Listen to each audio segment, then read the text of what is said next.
Hi guys, it's Dave in Tucson, Arizona, and I had a little surgery done on my face. I'm doing fine. It's in my mouth, and so I'm a little bit swollen, and my mouth doesn't work right. So if I look a little bit more unusual than usual, that's the reason. For the video for the 20 shells, I'm going to talk to you a little bit about that. And do you agree that the enemy of the best is sometimes the good? It can be. I guess my answer would be depending on your call and your purpose in the moment. There are seasons of time in life where your job calling is picking up fragments of shells. It's times where God is teaching us lessons and using things that can sometimes seem irrelevant or meaningless to some people, even to us at times. But it is here that God sometimes teaches us the greatest lessons for the biggest purpose and for His agenda and for His glory.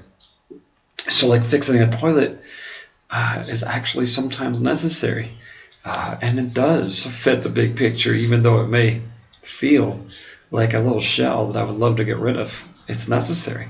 So my one-word answer to number one would be maybe. I'm not sure if that's acceptable or not, but there it is. Number two, why are so many people busy today? I don't think people are more busy today than any other time.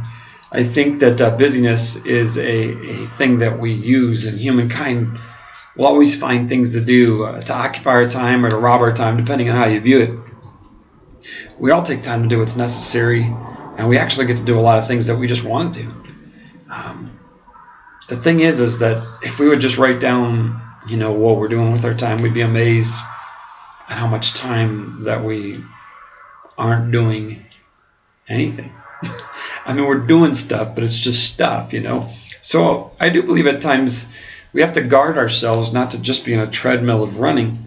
But I know this too, that there are days that I've laid down in bed at night and I can't believe that I feel like I didn't get anything accomplished because I had a list of things to do.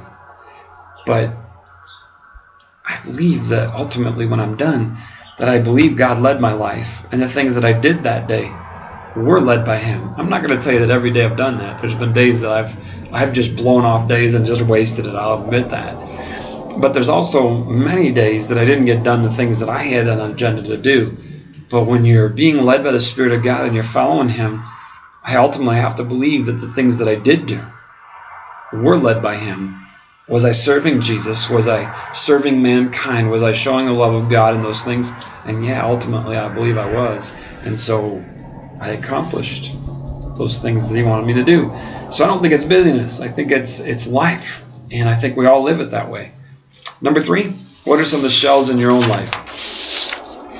Well, I've been wrestling with the idea that this seminary is actually some of the shells in my life. It demands my time, my attention, and there are things that I see that could be more beneficial to not only my ministry, to the church, to my family, and ultimately to myself.